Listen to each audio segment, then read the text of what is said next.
सभी को सुप्रभात।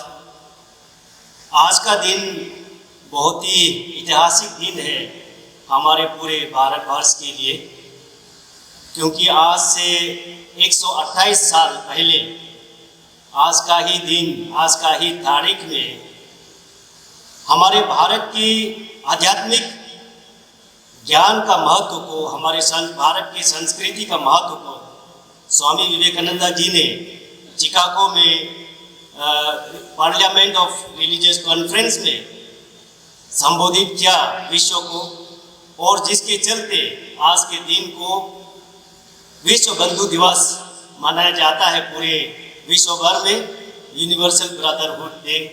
तो आप सभी को यूनिवर्सल ब्रदरहुड डे यानी विश्व बंधु दिवस का बहुत बहुत शुभकामनाएं।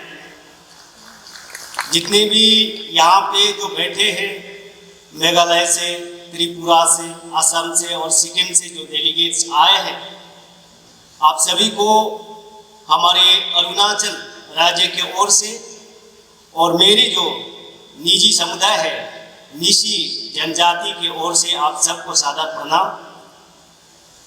हम सब धन्य हैं कि हम इस ऐसे देश से जन्म हुए हैं जिस देश में हमें संस्कृति और सभ्यता और आध्यात्मिक ज्ञान का विरासत में मिला है।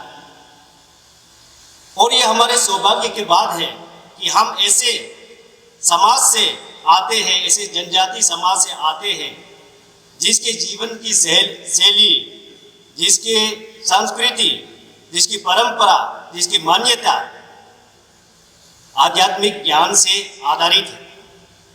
तो इसलिए आज के दिन जो ये जनजाति सुरक्षा मंच द्वारा वॉइस ऑफ नॉर्थ ईस्ट में मुझे कहा गया है कि टॉपिक दिया गया है efforts to strengthen spiritual and philosophical understanding in the followers of जनजाति ऑर्गेनाइजेशन। यानी हमारे जो आध्यात्मिकता ज्ञान है, हमारे जो जीवन की दृष्टिकोण है, उसकी मजबूती के लिए, उसकी समाज की मजबूती के लिए हमारे जो जनजाति जो संस्थाएं हैं, उससे मानने वाले लोग हैं, उसमें हम कैसे मजबूती से समझ रखें, उसके लिए मुझे कुछ कहने के लिए यहाँ पे कहा है। इस चीज़ को समझने के लिए हमारे जो आध्यात्मिकता ज्ञान है उसको समझ, उसकी गहराई को समझने के लिए, उसको मजबूती करने के लिए हमको तीन बिंदुओं पर ध्यान देना होगा। पहले सबसे पहला कि हमारे जो व्यक्तिगत जीवन, जो हमारे जनजाति के जो संस्कृति है, जो परंपरा है, जो मान्यता है, उसमें आध्यात्मिक ज्ञान का कितना ताल्लुक रखते हैं, कितना गहरा संबंध है। How much deep rooted the spiritual knowledge and the philosophical knowledge of our tradition, cultures of the indigenous और tribal people, कैसे हम कनेक्टेड हैं, उस गहराई को समझना है। तब जाके फिर हमें ये देखना है कि ये समझ, ये मजबूती आज के दौर में कैसे कम हो रहा, कैसे लुप्त हो रहा।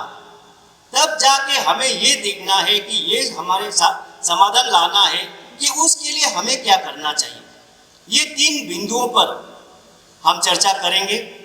तो सबसे पहले कि ये हमारे जो स्पिरिचुअल नॉलेज है, जो फिलोसॉफिकल नॉलेज ऑफ लाइफ, जो आध्यात्मिक ज्ञान है, ये हमारे जीवन में, हमारे संस्कृति में, जो हमारे ट्राइबल कल्चर्स में, मान्यता में, रिचुअल्स में कैसे डीप रूटेड है, कैसे गहरा संबंध है। आप इसमें देखेंगे कि हम जितने भी जो ट्राइबल कम्युनिटीज है, हम प्रकृति के पुजारी हैं। We are a nature worshipper.